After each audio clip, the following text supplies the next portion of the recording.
করে বলেন ওয়াদ্দা কাসীরুম মিন আহলিল কিতাব লাউ ইয়ারুদ্দুনাকুম মিন বাদি ঈমানিকুম কুফফারা হাসাদাম মিন ইনদি আনফুসিহিম মিন বাদি মা তাবাyyana লাহুমুল হক ফাআফু ওয়াসফাহু হাত্তা ইয়াতিয়াল্লাহু বিআমরিহি ইন্নাল্লাহা আলা কুল্লি শাইইন কাদির। বক্সটা ফের বাড়িয়ে দিলেন। এই জন্য আমরা আল্লাহ সুন্দর করে বললেন কোরআন শরীফের মধ্যে আল্লাহ সুন্দর করে বললেন ওয়ালাকাদ খালাকনাল কুরুনা মিন ক্বাবলিকুম লাম্মা সালামু ওয়া জাআতুহুম রাসূলুহুম বিল বাইয়িনাত ওয়া মা কানু লিউমিনু কাযালিকা নাজজিল কওমাল মুজরিমিন।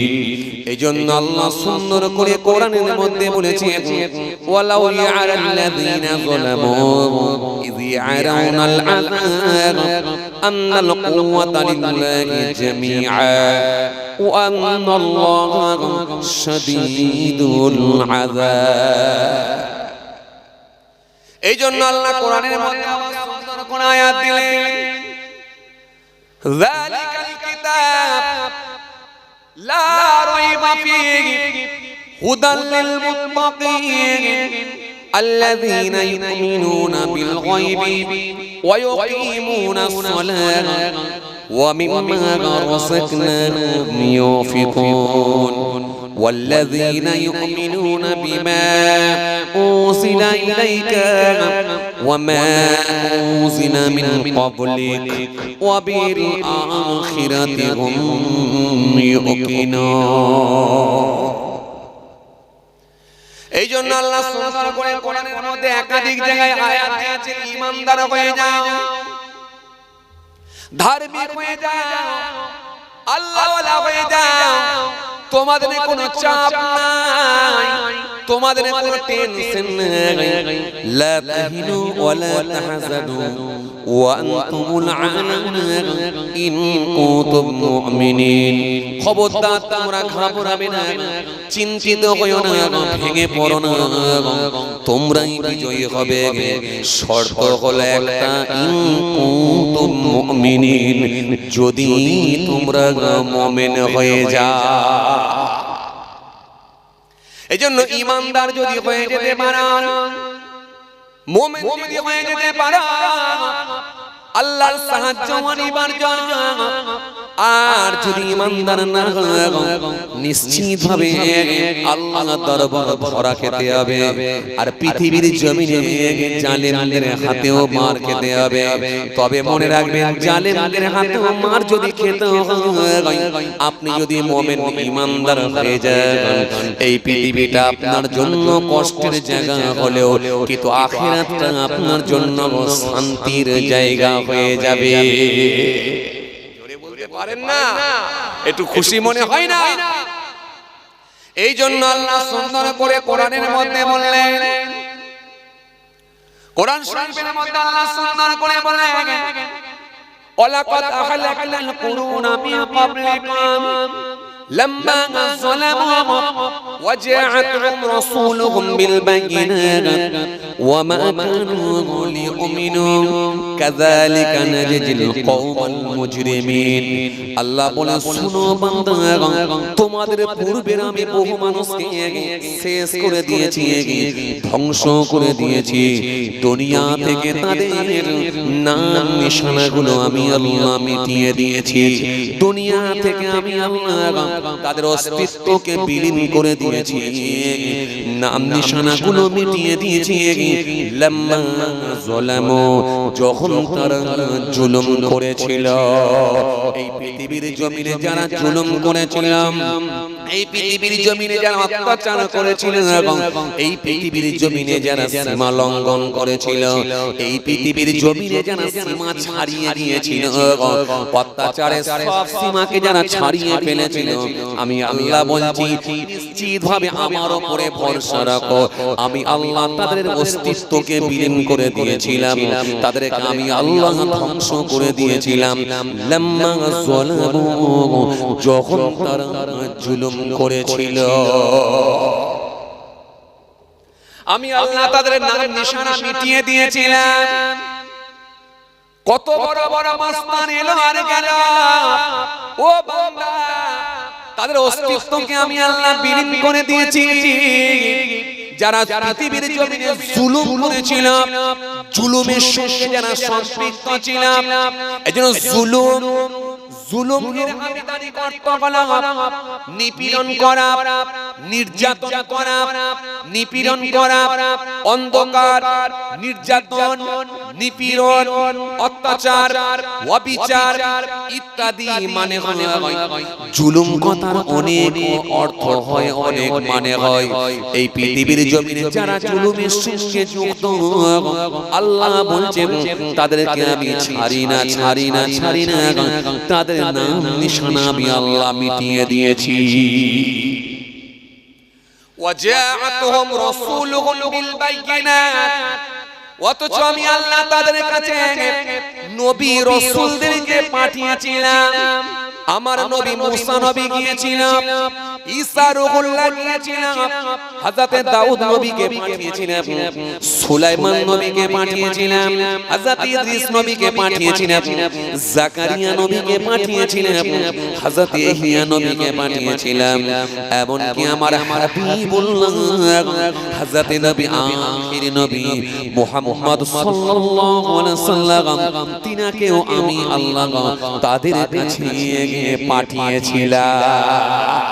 ও বান্দা, নবীদেরকে মার খেতে হয়েছে, হযরত ইউনূস নবীকেও দেশ ছাড়তে হয়েছে, হযরত ইউসুফ নবীকেও মার খেতে হয়েছে, হযরত সুলাইমান নবীকে কষ্ট পেতে হয়েছে, আমার হাবিবুল্লাহ আখিরি নবী মুহাম্মদ সাল্লাল্লাহু আলাইহি ওয়াসাল্লামকে কত না মার খেতে হয়েছে। আমার নবী তায়েফের জমিনে রক্তাক্ত হয়েছে, জমিনটা লাল হয়ে গেছে, দাঁত মোবারকগুলো ভেঙে গেছে, জমিন রক্তে লাল হয়ে গেছে। আবার নবী যখন জমিনের উপরে পড়ে গেছে, আকাশের ফেরেশতারা কাঁদতে লেগেছে, জিনেরা কাঁদতে শুরু করে দিয়েছে, সবাই কান্না করছে যারা নবীকে চিনেছে। কিন্তু ওই বেদিনে মুশরিকরা তারা সেই সময় হাসি দিয়েছে, ঠাট্টা করেছে, পরিহাস করেছে, উপহাস করেছে। নবীর পিঠের উপরে তারা উটের নাড়ি ভুঁড়িগুলোকে চাপিয়ে দিয়েছে, নবীকে কি না কষ্ট দিয়েছে, নবীর পিঠের উপরে উটের নাড়ি ভুঁড়িগুলোকে চাপিয়ে দিয়েছে, নবীর উপর পাথর তারা নিক্ষেপ করেছে, বাচ্চা ছেলেগুলোকে পাগল বলে লেলিয়ে দিয়েছে নবীর উপরে, নবীর উপরে প্রহার হয়, জুলুম হয়। আমার নবীর অবস্থা দেখে ফেরেশতারা সহ্য করতে পারে না, হযরত জিবরাইল এসে হাজির হয়ে গেলেন, ইয়া রাসূলুল্লাহ ওয়া ইয়া হাবিবাল্লাহ, হুজুর একবার খালি অনুমতি দেন, একবার খালি হুকুম দেন, অনুমতি দেন, একবার হুকুম দেন। ও আল্লাহ, নবী একবার অনুমতি দেন, ও আল্লাহ নবী একবার হুকুম দেন। আমি জিবরাইল, আমি ফেরেশতা ওই উহুদ পাহাড়টা তুলে নিয়ে এসে আমি এখনি ওদেরকে নির্মূল করে দেব, ধ্বংস করে দেব, ওদের নাম নিশানাগুলো মিটিয়ে দেব। কিন্তু আমার নবী সেই সময় বলেছিলেন, ফেরেশতা শোনো শোনো, এরা আমাকে চেনে না, এরা আমাকে জানে না, এরা আমাকে বোঝে না, এরা আমাকে চেনে না, জানে না, বোঝে না, তাই এরা আমার উপর এরকম অত্যাচার করেছে, এই নির্যাতন করেছে, জুলুম করেছে। আর আমি যদি এদের জন্য বদদুয়া করে দিই, আগামী দিন আমার রবকে ডাকার মতো আর কেউ থাকবে না। ও ফেরেশতা শোনো, আমি চাই না আল্লাহ এদেরকে মেরে দিকে আমি চাই না, আল্লাহ এদেরকে শেষ করে দিকে আমি চাই না, বরং আমি রাসূলুল্লাহ এদের জন্য আল্লাহ দরবারে দোয়া করি, আল্লাহ এদেরকে তুমি হেদায়েত করো, হেদায়েত করো, হেদায়েত করো। এখন তো যদি হেদায়েত না হয় এদের আওলাদের হেদায়েত করো, এদের অন্তত পরবর্তী প্রজন্ম যারা আসবে তাদেরকেও তুমি হেদায়েত করো। কথা কিছু বুঝতে পারছে? ইমানদারদের মার খাওয়ার টাইম এসেছে। এজন্য আল্লাহ কোরআনের মধ্যে বলেছে মার খাওয়ার টাইম এসেছে। তবে হ্যাঁ, মুমিন যদি হও, ইমানদার যদি হও, আল্লাহর সাহায্যটা পেতে পেতে আর যদি মুমিন ইমানদার না হও তাহলে আল্লাহর সাহায্যটা কিন্তু আসবে না, আল্লাহ তুলে নেবে। আর মুমিন ইমানদার হলেও যদি মার খাও তাহলে আপনাকে মনে রাখতে হবে এটা কঠিন আল্লাহর পরীক্ষা চলছে, কঠিন আল্লাহর পরীক্ষা চলছে। এই পরীক্ষায় আপনাকে আমাকে উত্তীর্ণ হতে হবে। কেন? মুমিনের উপরে হয় আসবে সাহায্য, না হলে আসবে পরীক্ষা। কথা মনে হয় বোঝেন না? মুমিনের উপরে হয় সাহায্য আসবে, না হলে পরীক্ষা আসবে। এই পরীক্ষায় উত্তীর্ণ হতে হবে, নতুবা আল্লাহর সাহায্য আসবে, নিশ্চিতভাবে আপনি বিজয়ী হবে। এইজন্য কঠিন পরীক্ষার সামনে আমরা পৌঁছে গেছি। আপনি ভাবেন এটা ছেলে খেলার ব্যাপার না। এই শায়েরের ফর্মের মাধ্যম দিয়ে, ফর্ম ফিলআপের মাধ্যম দিয়ে আপনাকে বেনাগরিক করে দিতে চলেছে, বাস্তুহীন করে দিতে চলেছে, গৃহহীন করে দিতে চলেছে, আপনাকে ভোটার বানিয়ে দিতে চলেছে। আপনি জানেন না এটা কত মারাত্মক ব্যাপার। কি হবে আপনার টাকা পয়সা, গাড়ি বাড়ি, জমি জায়গা কি হবে আপনি যদি না থাকতে পারতে পারে? কি ভাবছেন আপনি? এই জন্য আল্লাহ সুন্দর করে বলেন কিন্তু তারা ঈমান আনে না। এত বোঝানোর পরেও তারা ঈমান আনে না। ও বান্দা শুনো, ওয়াজাআতুহুম রাসূলুহুম বিল বাইয়িনাত ওয়া মা কানু লিয়ুমিনু কাযালিকা নাজজিল কওমাল মুজরিমিন। আর আমি আল্লাহ বলি নিশ্চিতভাবে আমি শাস্তি প্রয়োগ করে থাকি। এই জন্য যারা অন্যায় অত্যাচার অবিচার কাজের সঙ্গে যারা যুক্ত থাকবে, অন্যায় অত্যাচার অবিচার যারা করবে, জুলুমের সঙ্গে যারা যুক্ত থাকবে, আল্লাহ তাদেরকে নিশ্চিতভাবে শাস্তি দেবেন, ওয়াদা দিয়েছে। এই জন্য আমার আল্লাহ সুন্দর করে আবার কোরআন শরীফের মধ্যে বললেন, আমার আল্লাহ সুন্দর করে বললেন ওয়াদ্দা কাসীরুম মিন আহলিল কিতাব লাউ ইয়ারুদুনাকুম মিন বাদি ঈমানিকুম কুফার হাসাদাম মিন ইনদি আনফুসিহিম মিন বাদি মা তাবাyyana লাহুমুল হক ফাআফু ওয়াসফাহু হাত্তা ইয়া'তিয়াল্লাহু বিআমরিহি ইন্নাল্লাহা আলা কুল্লি শাইইন কাদির। আল্লাহ সুন্দর করে বললেন আহলে কিতাবদের অনেকেই চায় ঈমান আনার পর তোমাদেরকে কুফরি অবস্থায় ফিরিয়ে নিতে।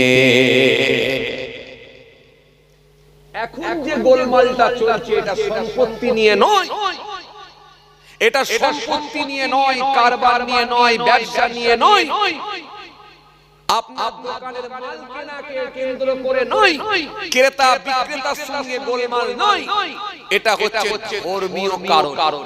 আপনি মুসলিম ধর্মে, ইসলাম ধর্মের অনুসারী, ইসলাম ধর্ম অবলম্বী মানুষ, এই ধর্মীয় কারণে আপনাকে নির্যাতনের জুলুমের শিকার হতে হচ্ছে।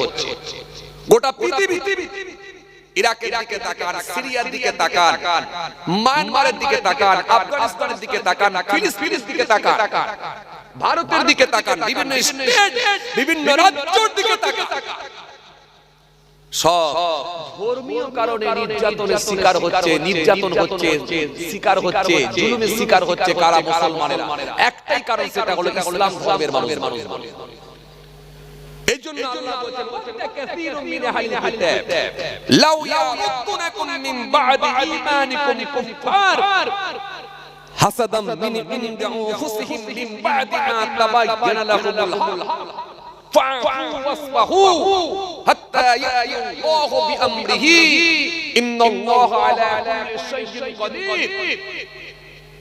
আল্লাহ সুন্দর করে বললেন, আহলে কিতাবদের অনেকেই চায়, ইহুদিরা চায়, নাসারা চায়, খ্রিস্টানরা চায় ঈমান আনার পর তোমাদেরকে কুফরি অবস্থায় ফিরিয়ে দিতে। তার মানে এটা তৎকালীন সময়ও ছিল, তৎকালীন সময়ও ছিল। এইজন্য তাদের উদ্দেশ্যে আল্লাহ এই আয়াতটা দিচ্ছেন, দিয়ে বলছেন আহলে কিতাবদের অনেকেই চায় ঈমান আনার পর তোমাদেরকে কুফরি অবস্থায় ফিরিয়ে দিতে। কিন্তু স্পষ্ট হওয়ার কারণে তোমাদের সত্য স্পষ্ট হওয়ার কারণে তারা এইরূপ তোমাদের উপরে আচরণ করে। তোমরা এড়িয়ে চলো আর তাদেরকে ক্ষমা করো। আল্লাহ এরপরও বলছেন তোমরা তাদেরকে ক্ষমা করো আর এড়িয়ে চলো। আল্লাহ এই জন্য সুন্দর করে বললেন তোমরা এড়িয়ে চলো, তোমরা তাদেরকে ক্ষমা করো, তোমরা তাদেরকে এড়িয়ে চলো, তোমরা তাদেরকে ক্ষমা করো যতক্ষণ আল্লাহর নির্দেশ আছে। ইন্নাল্লাহা আলা কুল্লি শাইইন কাদির, আর আল্লাহ হলেন সর্বশক্তিমান। আল্লাহ হলেন সর্বশক্তিমান, আল্লাহ হলেন সর্বক্ষমতাবান। এই জন্য আল্লাহ সুন্দর করে তাহলে কি বললেন, তাহলে ধর্মীয় কারণে তোমরা জুলুমের শিকার হবে, নির্যাতনের শিকার হবে। কেন তোমাদের পূর্বপুরুষদেরকেও জুলুমের শিকার হতে হয়েছে। আহলে কিতাবরা ঈমানদার উপরে, ঈমানদারদের উপরে নির্যাতন করেছে, কুফরি অবস্থায় ফিরিয়ে নিতে চেয়েছে। কিন্তু সত্য স্পষ্ট হওয়ার কারণে, না পারার কারণে তারা তোমাদের উপর এরূপ আচরণ করে। সুতরাং তোমরা এড়িয়ে চলো এবং ক্ষমা করো যতক্ষণ আল্লাহর নির্দেশ আছে। আর আল্লাহ বলছেন ইন্নাল্লাহা আলা কুল্লি শাইইন কাদির, আর আল্লাহ হলেন সর্বশক্তিমান, আল্লাহ হলেন সর্বক্ষমতাবান। তো জোরে হবে না সুবহানাল্লাহ। আল্লাহ হলেন সর্বশক্তিমান, আল্লাহ হলেন সর্বক্ষমতাবান। এই জন্য তাহলে আমাদেরকে ঈমান পরীক্ষা দিতে হবে। যত বিপদের সম্মুখীন হই না কেন আমাদের এড়িয়ে চলতে হবে আর ক্ষমা করতে হবে। কেননা আমার আল্লাহ সুন্দর করে বলেছেন আমি আল্লাহ হলাম সর্বশক্তিমান। আবার অন্য জায়গায় আল্লাহ সুন্দর করে বললেন ওয়ালাউ ইয়ালাযিনা যালামু ইয ইয়ারাউনাল আযাব আন্নাল কুওয়াতা লিল্লাহি জামিআ ওয়া আন্নাল্লাহা শাদীদুল আযাব। আল্লাহ বলেন কতই না উত্তম হতো, কতই না ভালো হতো, কতই না উত্তম হতো, কতই না ভালো হতো যদি তারা আমাকে বিশ্বাস করে নিত যে যাবতীয় ক্ষমতার মালিক একমাত্র আল্লাহ। যাবতীয় ক্ষমতার মালিক একমাত্র আল্লাহ, যাবতীয় ক্ষমতার মালিক একমাত্র আল্লাহ।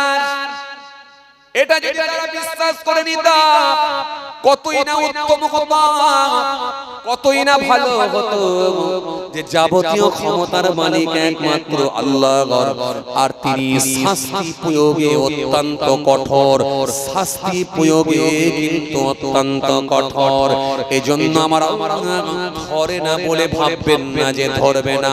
কেন আমার আল্লাহ যখন ধরবেন পালাবার আর কোনো জায়গা থাকবে না। এজন্য আমার আল্লাহ ফের সূরা হুজরাতের মধ্যে আয়াত দিলেন, সূরা হুজরাতের মধ্যে আয়াত দিয়ে বললেন তোমরা একটা সম্প্রদায় আর একটা সম্প্রদায়কে যেন বিদ্রুপ করো না। হতে পারে বিদ্রুপকারীদের চেয়ে তারা উত্তম। এখানে কিন্তু আল্লাহ কোন দলকে ইন্ডিকেট করে বলেন না, কোন ধর্মীয় কোন বংশকে ইন্ডিকেট করে বলেন না। কোন কমিউনিটির মানুষকে ইন্ডিকেট করে বলেন না, বরং আল্লাহ এখানে একটাই কথা বললেন, তোমরা একটা সম্প্রদায় আর একটা সম্প্রদায়কে যেন বিদ্রুপ করবে না। হতে পারে সে অন্য কমিউনিটির মানুষ, হতে পারে সে ইসলাম ধর্ম অবলম্বী মানুষ, হতে পারে সে খ্রিস্টান ধর্ম অবলম্বী মানুষ, হতে পারে সে সনাতন ধর্ম অবলম্বী মানুষ, যে ধর্মেরই হোক না কেন, তোমরা যেন একটা সম্প্রদায় আর একটা সম্প্রদায়কে যেন বিদ্রুপ করবে না, পরিহাস করবে না। কারণ আমি আল্লাহ বলছি, হতে পারে বিদ্রুপকারী দিচ্ছি তারা উত্তম, যে ব্যক্তি বিদ্রুপ করবে তার থেকে মনে রাখবে তারাই হলো উত্তম, যাদেরকে বিদ্রুপ করা হচ্ছে ওরা হলো উত্তম। এরপর আমার আল্লাহ সুন্দর করে বলেন, তোমরা এক নারী আর এক নারীকে যেন বিদ্রুপ করো না। হতে পারে বিদ্রুপকারী দিচ্ছি তারা উত্তম। কোরআন শরীফ থেকে আল্লাহ সুন্দর করে আয়াত দিয়েছেন বলে শিক্ষামূলক আলোচনা বলে বলছি। আল্লাহ এখানে সুন্দর করে বলে দিলেন, তোমরা এক নারী আর এক নারীকে যেন বিদ্রুপ করো না। হতে পারে বিদ্রুপকারী দিচ্ছে সে উত্তম। কেন আমাদের সমাজে কিছু মহিলা আছে দেখবেন, এক নারী আর এক নারীকে দেখবেন বিদ্রুপ করে। এগুলো করে কি করে না? আমাদের সমাজে কিছু দাদি আছে, আমাদের সমাজে কিছু নানি আছে, আমাদের সমাজে কিছু চাচি আছে, সমাজে এমন কিছু মহিলা আছে দেখবেন, কিছু মহিলাকে দেখবেন ট্রোল করে, কিছু মহিলাকে দেখবেন মাস্করা করে, মজাক করে, পরিহাস করে, বিদ্রুপ করে। আমাদের সমাজে এমন কিছু মহিলা আছে দেখবেন, নতুন বৌমা দেখবেন ঘরে এসেছে, আর পাড়ার কিছু দাদিমা, পাড়ার কিছু নানিমা, পাড়ার কিছু চাচিমা ওই নতুন বৌমাকে দেখতে যাবার নাম করে বলে, দেখি তো বৌমা তোমার দাঁত দেখি, দেখি তো বৌমা, দেখি তো বৌমা তোমার দাঁত দেখি, দেখি তো বৌমা তোমার মাথা দেখি, দেখি তো বৌমা তোমার কান দেখি। শুধু মুখ দেখে তাদের হয় না, কান দেখতে চাই, দাঁত দেখতে চাই, নাক দেখতে চাই, মাথা দেখতে চাই। এইভাবে বৌমাগুলোকে দেখতে চাই। যখন তাদের মাথা দেখে, ওই মাথাতে যদি একটু খুশকি দেখতে পাই কিংবা একটা কুল্লিকি দেখতে পেয়ে যায়, অমনি দাদিমা নানিমাটা দেখবেন পরিহাস করে বলে, হ্যাঁ গা বৌমা তুমি এত নোংরা, তোমার মাথাতে এখনো ড্যাঙর, মাথাতে এখনো খুশকি। ওই নতুন বৌমাকে ইত্যাদি ইত্যাদি কথা বলে চোখ দিয়ে তারা পানি ছড়িয়ে দেয়। এই জন্য আল্লাহ বললেন, খবরদার না, সুন্দর করে বললেন, তোমরা এক মহিলা আর এক মহিলাকে যেন বিদ্রুপ করো না, ঠাট্টা করো না, পরিহাস করো না। কেন আমি আল্লাহ বলি, এই পরিহাস করার, বিদ্রুপ করার থেকে বিদ্রুপকারী যে হতে পারে সেই ব্যক্তিরা, সেই মহিলা হলো উত্তম। চরম অপরাধ। এইভাবে গিয়ে খবরদার কোন মহিলাকে আপনি করবেন না। আপনি দাদি, নানি, খালা যে হন না কেন, যে নাম দিয়ে দেখুন না কেন, অনেক সময় দেখতে গিয়ে এরকম কথা বলে, এগুলো হয় না? হয় কি সমাজে হয় না? এরকম কিছু মানুষ আছে দেখবেন, কিছু মহিলা আছে দেখবেন, দেখা শোনাই যায়, দেখা শোনাই গিয়ে ওই দাদি, নানি, খালা, ফুপু ইত্যাদি নাম দিয়ে ছেলের পক্ষ থেকে যায় বা ছেলের তরফ থেকে যায়, দিয়ে দেখবেন ওই মহিলাকে ইত্যাদি ইত্যাদি করে বলে দিয়ে আসি, মনটাকে ছোট করে দেয়। এগুলো চরম অন্যায়। সূরা হুজরাতে আয়াত এসেছে। এরপর আমার আল্লাহ সুন্দর করে বলেন, শোনা, তৃতীয় নাম্বার আমার আল্লাহ বললেন, তোমরা একটা পুরুষকে যেন মন্দ নামে যেন ডাকবে না। কেন আমি আল্লাহ বলছি, ঈমান আনার পরে মন্দ নাম হলো কতই না নিকৃষ্ট। তোমরা কাউকে যেন মন্দ নামে ডেকো না। আজকে সমাজে আমরা দেখতে পাই কিছু মুসলমান এমনও আছে দেখবেন, কোন এমনও মুসলমান আছে দেখবেন, কিছু মুসলমানকে দেখতে পাওয়া যায় কারো রংটা যদি একটু কালো বর্ণের হয়, কালো চামড়ার মানুষ হয়, অমনি দেখবেন তাকে কেলো বলে ডাক দেয়। কিছু মুসলমান আছে। কেউ দেখবেন একটু লম্বা হয়, লম্বু বলে ডাকে। কেউ বলবে দেখবেন বাবাজি আমার মায়েরা সাইজে যদি একটু ছোট হয়, একটু যদি নাটা হয়, তাকে গেরা বলে ডাকে। কথা বলে হয় না গ্যারা বলে ডাকে। আবার কেউ দেখবেন যদি একটু সাইজে ছোট হয় আর একটু মোটা সোটা হয়, ভুঁড়িটা যদি একটু বেশি থাকে আবার নতুন করে নাম তুলে দেয় পটল বলে ডাকে। কথা বলছেন না কেন? এগুলো হয় না আপনাদের দিকে? আমাদের দিকে হয় যে হয় এরকম, যে দোকান চালাচ্ছে মাথায় চুল নাই, আরে চুল উঠে গেছে তো আল্লাহর হুকুমে, কিন্তু ওর নাম দিয়ে দিল টেকো। কথা বলা, ওর নাম দিয়ে দিল টাগলা। এই টাগলা নামে সে পরিচিত হয়ে গেল মানুষের কাছে। এজন্য আল্লাহ বলছেন ঈমান আনার পরে খবরদার কাউকে যেন মন্দ নামে ডাকবে না। মন্দ নামে ডাকাটা হলো কতই না নিকৃষ্ট। তাহলে আপনি যত বড় দাড়িওয়ালা নামাজি মানি না কেন, কাউকে যদি মন্দ নামে বানিয়ে যদি নাম তৈরি করে ডাকে, তাহলে এটাও আপনি আল্লাহর দরবারে চরম অপরাধ করলেন। এইজন্য আল্লাহ সুন্দর করে বলেন মন্দ নামে ডেকো না। আর তোমরা নিজেদের নামগুলোকে বানিয়ে বানিয়ে মন্দ নামে যেন ডাকতে যাবে না। আর মন্দ নাম তোমরা তৈরি করে দেবে না, কাউকে ডাকবে না। এইজন্যই তো ইসলাম শ্রেষ্ঠ। সব দিকে আপনি যে দিকটা দেখবেন ইসলাম আপনাকে সুন্দর কথা বলেছে, এইজন্যই হলো ইসলাম শ্রেষ্ঠ। আপনি অবাক হয়ে যাবেন আজকে সমাজের দিকে যদি তাকিয়ে দেখেন, ভিন্ন ধর্মের মানুষদের দিকে যদি তাকিয়ে দেখেন, উঁচু বংশের মানুষেরা নিচু বংশের মানুষদেরকে অত্যাচার করে, করে কি করে না? উঁচু বংশের মানুষেরা নিচু বংশের মানুষদের উপর অত্যাচার করে, প্রহার করে।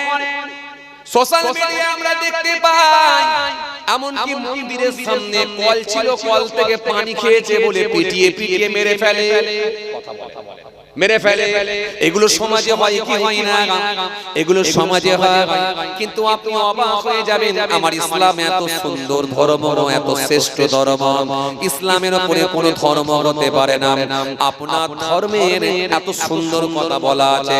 এজন্য আপনি মিলিয়ে দেখবেন, জুমার দিনে যদি আপনার গ্রামের সবথেকে ধনী লোকটা যদি মসজিদে গিয়ে ফাঁস কাতারে দাঁড়িয়ে যায়, আর আপনার গ্রামের সবথেকে গরিব লোকটা গিয়ে যদি ওই ফাঁস কাতারে গিয়ে ধনী লোকটার পাশে দাঁড়ায়, ওই ধনী লোকটার হিম্মত নাই, ক্ষমতা নাই, ওই গরিব লোকটাকে বলতে পারে বাইরে চলে যা, কি পেছনের কাতারে চলে যা, এটা বলার মতো তার কোনো ক্ষমতা না। মেলা না, মেলা। এইজন্য আপনাদের জানা আছে কেসিয়াস গেলে আল্লাহ যাকে দিয়েছিলেন ক্ষমতা ঠেলে, নাম হলো তার কেসিয়াস গেলে। এজন্য আপনাদের জানা আছে, আপনাদের জানা আছে টাইসনের মতো মানুষ। এজন্য আপনাদের জানা আছে গ্যারি ভিলারের মতো মানুষ। এজন্য আপনাদের জানা আছে ডক্টর মারিস বুকাইলের মতো মানুষ। এজন্য আপনাদের জানা আছে মাইকেল জ্যাকসনের মতো মানুষ। এজন্য আপনাদের জানা আছে দলাই লামার মতো মানুষ। এজন্য আপনাদের জানা আছে ওয়ান্ডার ক্লাউনের মতো মানুষ।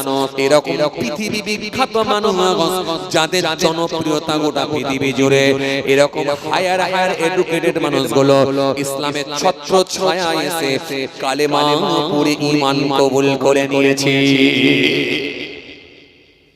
আপনাদের জানা আছে কেসিয়াস গেলে তিনি সেদিনে যখন ফ্লাইটে করে যাচ্ছিলেন, সেই পূর্বে সেই সময়ে ফ্লাইটে করে যখন কেসিয়াস গেলে যাচ্ছিলেন, আপনাদের জানা আছে একজন বক্সার ছিলেন, একজন আন্তর্জাতিক প্লেয়ার ছিলেন, একজন আন্তর্জাতিক খ্যাতি সম্পন্ন একজন বক্সার ছিলেন। গোটা পৃথিবীর মানুষ যাকে চেনে, এত বড় একজন ইন্টারন্যাশনাল বক্সার ছিলেন, গোটা বিশ্বের মানুষ যাকে চেনে, তার নাম হলো কেসিয়াস গেলে। এই কেসিয়াস গেলে যখন ফ্লাইটে করে যাচ্ছেন, ফ্লাইটে চেপে যখন যাচ্ছেন, যেতে যেতে তিনি দেখতে পেলেন পাশের সিটে একজন ব্যক্তি বসে আছেন। একটা গ্রন্থ পড়ছেন, পুস্তক পড়ছেন, কিতাব পড়ছেন। কিতাবটার নাম হলো বিশ্বনবী। বিশ্বনবী যখন পড়ছেন আর কেসিয়াস কেলে বসে বসে ওই কিতাবটা বইটার দিকে তাকিয়ে আছেন। তাকিয়ে যখন দেখতে পেলেন কেসিয়াস কেলের বড় ভালো লেগে গেল। ফ্লাইটে বসে বসে তিনি একটু ইচ্ছা পোষণ করলেন, ওই বইটা আমাকে একবার পড়তে হবে। কেসিয়াস কেলে বইটা পড়ার ইচ্ছা পোষণ করলেন। পাশের সিটে বসে আছেন ভদ্রলোককে বলেন, প্লিজ আমাকে একটু বইটা দেন, আমাকে একটু পুস্তকটা দেন, আমি একটু পড়ব। বইটা যখন তিনাকে দেওয়া হলো, কেসিয়াস কেলে পড়তে লাগলেন। পড়তে পড়তে পড়তে পড়তে একটা জায়গায় গিয়ে পৌঁছালেন যেখানে রাসূলুল্লাহ বলেছেন, এই পৃথিবীর জমিনে সাদা চামড়া কালো চামড়ার মধ্যে কোনো ভেদাভেদ নাই। এই পৃথিবীর জমিনে সাদা চামড়া কালো চামড়ার মধ্যে কোনো তফাৎ নাই। আমি রাসূলুল্লাহ বলছি, সাদা চামড়ার কালো চামড়ার মধ্যে কোনো ভেদাভেদ থাকতে পারে না। যখন তিনি এই কথা পড়েছেন, পড়তে গিয়ে একটা ঘটনা পেয়ে গেলেন। আরবের জমিনে একজন বিখ্যাত ব্যক্তি, আপনাদের জানা আছে গোরাবুল আরব, যাকে বলা হতো আরবের কারকান। এত বিশাল তিনি কালো বর্ণের মানুষ ছিলেন, এত তিনি কালো চামড়ার ব্যক্তি ছিলেন। রাসূলুল্লাহকে বড় ভালোবাসতেন। এইজন্য কালো বর্ণের মানুষ একদিন মনটা খারাপ করে বসে আছেন। আল্লাহ রাসূল সেই সময় বলে, হে গোরা বোলারা, হে গোরা বোলারা, হে গোরা, বলো বলো বলো বলো বলো, তুমি কি আর বিয়ে শাদী করবে না? গোরা বোলারা সেই সময় বলেছিলেন, ইয়া রাসূলুল্লাহ, ইয়া হাবিবাল্লাহ, হুজুর আমি বিয়ে শাদী করব, কিন্তু আমি কালো চামড়ার মানুষ, কালো রঙের মানুষ, হুজুর আমার সঙ্গে কোনো কাউকে বিয়ে দিচ্ছে না হুজুর। হুজুর বিয়ে শাদী আমার হচ্ছে না। কোন মহিলার আব্বা আমার সঙ্গে মহিলার বিয়ে দিতে ইচ্ছা পোষণ করে না হুজুর। আল্লাহ নবী সেই সময় বলেন, শোনো গোরা, চিন্তা করো না গোরা, আমি রাসূলুল্লাহ পৃথিবীর জমিন থেকে এই কালো চামড়া সাদা চামড়ার কোনো ভেদাভেদ নাই, এটা পৃথিবীর জমিন থেকে আমি ঘুচিয়ে দিতে চাই। চলো গোরা, দেরি করো না, আমি একটা পত্র লিখে দিচ্ছি, চিঠি লিখে দিচ্ছি। এই চিঠিটা নিয়ে গিয়ে মদিনার বিখ্যাত সুন্দরী, মদিনার সুন্দরী মহিলা তার আব্বার কাছে গিয়ে চিঠিটা আমার পৌঁছে দাও। এই চিঠিটা নিয়ে গিয়ে যখন গোরা বোলারা মদিনার সুন্দরী মহিলা তার আব্বাজানের কাছে গিয়ে যখন পৌঁছালেন, আব্বাজান চিঠিটা পড়ে এটা হয়ে গেলেন, রাগান্বিত হয়ে গেলেন। আমি হলাম মদিনার সুন্দরী মহিলার আব্বা, আর এই মহিলার সঙ্গে এত কালো চামড়ার মানুষের বিয়ের কথা রাসূল বলেছেন, এটা কখনো মেনে নেওয়া সম্ভব নয়, কখনো মেনে নেওয়া সম্ভব নয়। আমি চাই না ওই জামাই করব। চাঁদা পত্র তুলতে হবে তো, যাক আরো আবার আল্লাহ নিয়ে হবে ইনশাআল্লাহ। আমার জন্য দোয়া করবেন, আমি আপনাদের জন্য দোয়া করি। আর ডিটেইলস আমি এত লম্বা ওয়াজে যাচ্ছি না, যে কথা আপনাদের বোঝাতে চাইছিলাম। কেসিয়াস ছিলেন কালো চামড়ার মানুষ। এই কালো চামড়ার মানুষ তিনি যখন এই ঘটনাটা পড়েছেন, পড়ে তিনি হতভম্ব হয়ে গেলেন, অবাক হয়ে গেলেন। তিনি অবাক হয়ে গিয়ে বললেন, নবী যদি বিশ্ব সুন্দরীর সঙ্গে মদিনার সুন্দরীর সঙ্গে যদি বিয়ে দিয়ে রাসূলুল্লাহ যখন পৃথিবীর জমিনে সাদা চামড়া কালো চামড়ার ভেদাভেদকে তিনি মুছে দিতে চান, তাহলে এটাই শ্রেষ্ঠ ধর্ম হবে না তো কোন ধর্ম হবে? এই কথা বলে কেসিয়াস গেলে মনে মনে ভাবলেন, আমি হলাম কালো চামড়ার মানুষ, আমাকে দেখলে কত মানুষ পরিহাস করে, উপহাস করে, ঠাট্টা করে, মজা করে বিদ্রোহ করে, আমাকে নিয়ে কত রকমের ট্রোল করে, কত রকমের কমেন্ট করে, কত রকমের কথা বলে, তাহলে আমার নিশ্চয়ই মর্যাদা ইসলাম বাড়িয়েছে। তখন আর কেসিয়াসকে থাকতে না পেরে ফ্লাইট থেকে যখন নেমে একজন স্কলারের কাছে গিয়ে, ইমানদারের কাছে গিয়ে হাতে হাত দিয়ে কালেমা পড়ে ঈমান কবুল করে নিলেন। জোরে বলবেন না, খুশি মনে হয় না? আগে নাম ছিল কেসিয়াস, পরবর্তীকালে নাম দিলেন মুহাম্মদ আলী কেলে। আর আল্লাহ সূরা হুজরাতের মধ্যে বললেন, কাউকে যেন তোমরা মন্দ নামে ডেকো না, ডেকো না, ডেকো না। কেন? ঈমান আনার পরে মন্দ নামটা হলো কত নিকৃষ্ট না। এই সূরা হুজরাতের আয়াত বলতে গিয়ে, সূরা হুজরাতের ব্যাখ্যা মানে করতে গিয়ে আমি আপনাদের সামনে ছোট্ট ওয়াকিয়াটা তুলে ধরলাম। তাও পুরোটা শেষ করতে পারলাম না, পুরোটা শেষ করলে আরো সময় লাগবে। তাহলে ইসলাম কত সুন্দর চিন্তা করে, প্রত্যেকটা দিক কিন্তু ইসলাম কমপ্লিট করেছে, কমপ্লিট ইসলাম। এজন্য ইসলাম ধর্মের উপরে কোনো ধর্ম হতে পারে না। প্রত্যেকটা ধর্মের উপরে আপনার আমার শ্রদ্ধা থাকবে, ভালোবাসা থাকবে, কিন্তু শ্রেষ্ঠ ধর্ম আমার কাছে, আপনার কাছে ইসলাম ধর্মটাই বলতে হবে। কোরআন শরীফের মধ্যে এইজন্য আল্লাহ বলেছেন, ইন্নাদ দীনা ইনদাল্লাহিল ইসলাম, আমি আল্লাহর কাছে মনোনীত ধর্ম, শ্রেষ্ঠ ধর্ম সেটা হলো ইসলাম। তাহলে মন্দ নামে ডাকবেন না, আর মন্দ নাম কারো রাখবেন না, কারণ মন্দ নাম রাখবেন।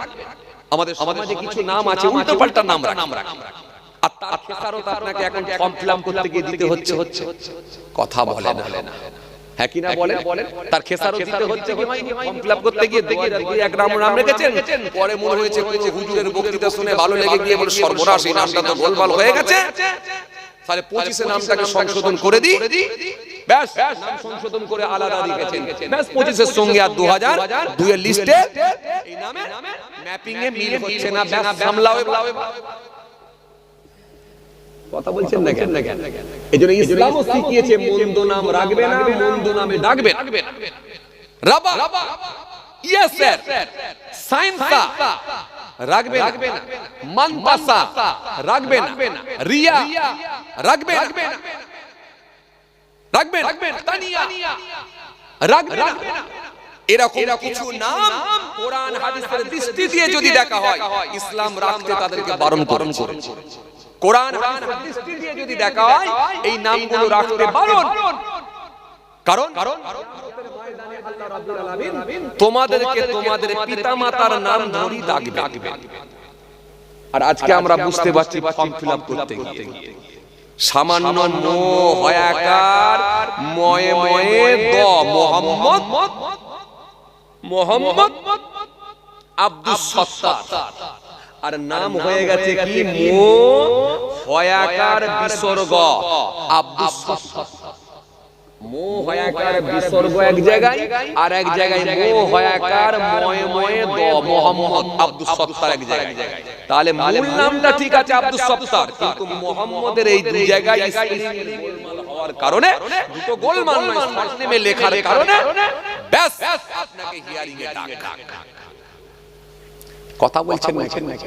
7টা ছেলে 8টা ছেলে, আপনার বড় ছেলের বয়স 55 হয়ে গেছে, আর ছোট ছেলের বয়স এই সবে মাত্র 25 বছরে হয়েছে কি 22 বছরে হয়েছে। বড় ছেলের বয়স 58 বছর হয়েছে, যেহেতু 8টা ছেলে আপনার। এই বড় ছেলে 58 বছর, বাপের বয়স 75 বছর কি 80 বছর, এই 80 বছরের সঙ্গে আর 22 বছরের ছেলে, ব্যাস বয়সের ডিফারেন্স হওয়ার জন্য কথা বলে।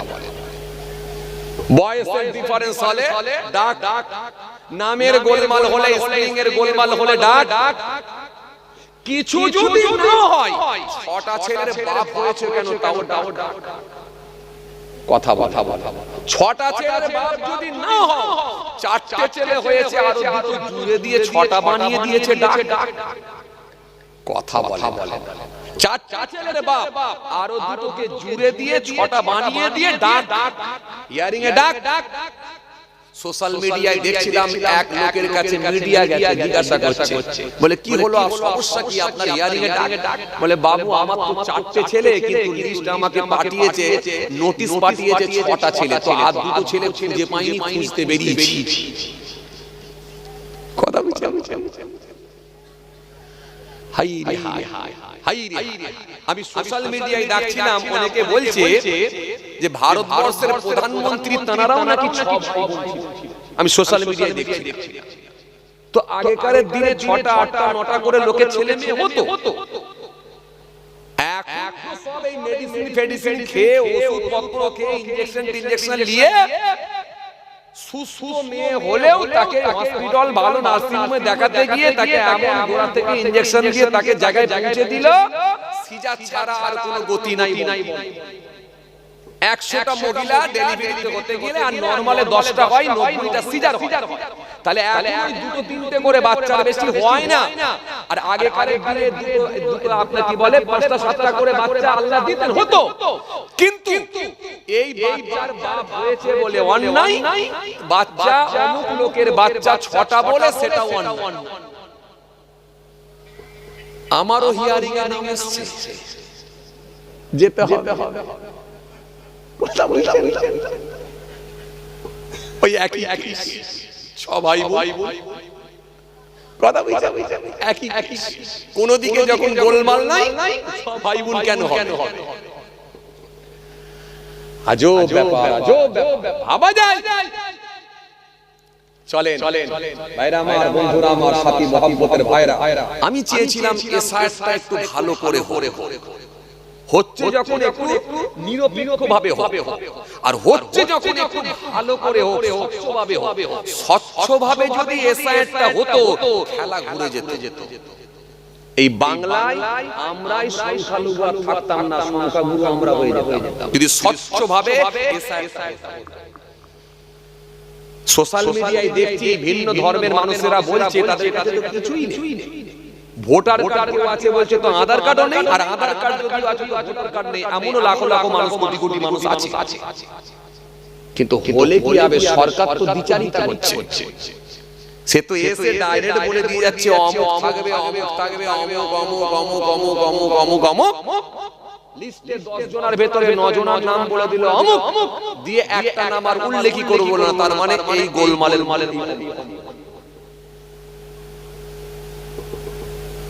এই টুপিদারিওয়ালা মুসলমান ছাড়া, মোল্লারা ছাড়া বাকি সবাই থাকার অধিকার আছে। আর এদেরকে থাকতে হলে এদের 14 গোষ্ঠীর কাগজ দেখিয়ে থাকতে হবে। তাও রাখবো কি না রাখবো ঠিক করব আমরা। সোশ্যাল মিডিয়ায় তো তোলপাড় চলছে, রাস্তা অবরোধ চলছে, কোথাও টায়ার দিয়ে রাস্তা জ্বালিয়ে দেওয়া হচ্ছে। মানুষ শান্তিপূর্ণভাবে মিছিল মিটিং করছে, আন্দোলন করছে। মানুষ গণতন্ত্রকে বাঁচানোর জন্য, মানুষ তাদের অধিকারকে আপনার অধিকার টিকিয়ে রাখার জন্য, তাদের অধিকারের জন্য মানুষ লড়াই করছে। কিন্তু বড় আফসোস, এরপরেও কিছু মানুষ তারা এই নিরীহ মানুষগুলোকে বিপদের সামনে ঠেলে দিয়ে তাদেরকে দোষারোপ করার চেষ্টা চালাচ্ছে, আর মুসলমানদেরকে সর্বসময় টেররিস্ট, জঙ্গি, আতঙ্কবাদী বলে চিহ্নিত করার চেষ্টা চালাচ্ছে। যে কোনো ভাবে হোক, সাজিয়ে হোক, ফেক খবর দিয়ে হোক করবে। আসেন আমি আপনাদের সামনে কি বলছিলাম বলেন দেখি, যে কতগুলো নাম, যেহেতু আমি সূরা হুজরাতের আয়াত নিয়ে বলছিলাম, আয়াত নিয়ে বলতে বলতে আমি এই জায়গায় পৌঁছেছিলাম যে শরীয়ত আপনাকে বলছে, ধর্ম আপনাকে বলছে, কোরআন হাদিসের দৃষ্টি দিয়ে যদি দেখেন কতগুলো নাম রাখতে ইসলাম বারণ করে।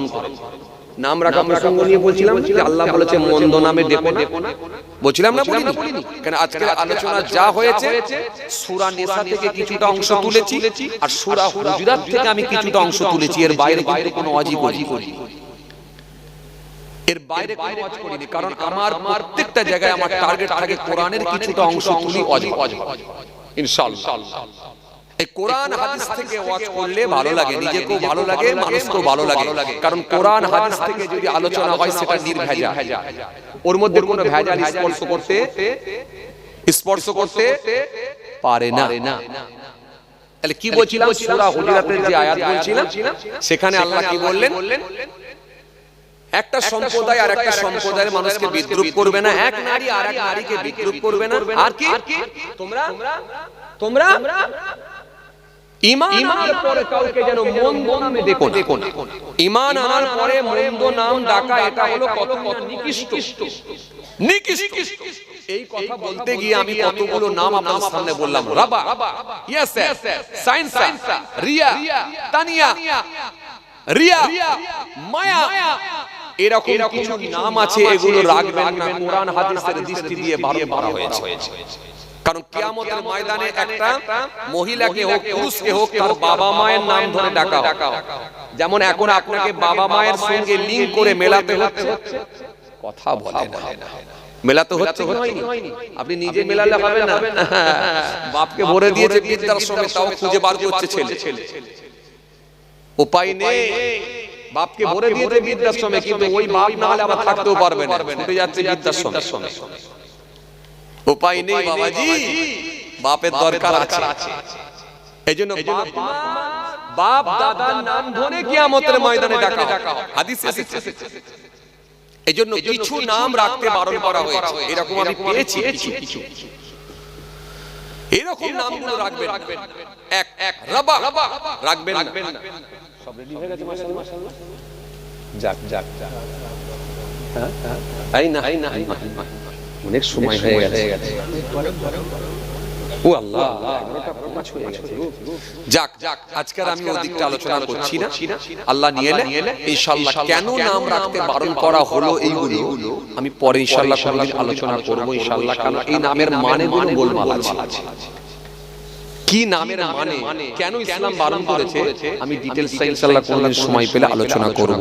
সবাই আমার জন্য দোয়া করবেন, আমিও আপনাদের জন্য দোয়া রাখি। আল্লাহ আমাদের সকলকে বলার থেকে শোনার থেকে বেশি করে আমল করার তৌফিক দান। সকলে বলি আল্লাহুম্মা আমিন।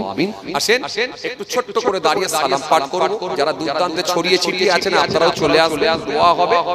আর আমাকেও এখান থেকে আবার অন্য জায়গায় যেতে হবে, যার কারণে আমি একটু তাড়াতাড়ি করছি। আসেন একটু ছোট্ট করে দাঁড়িয়ে সালাম পাঠ করি। নবী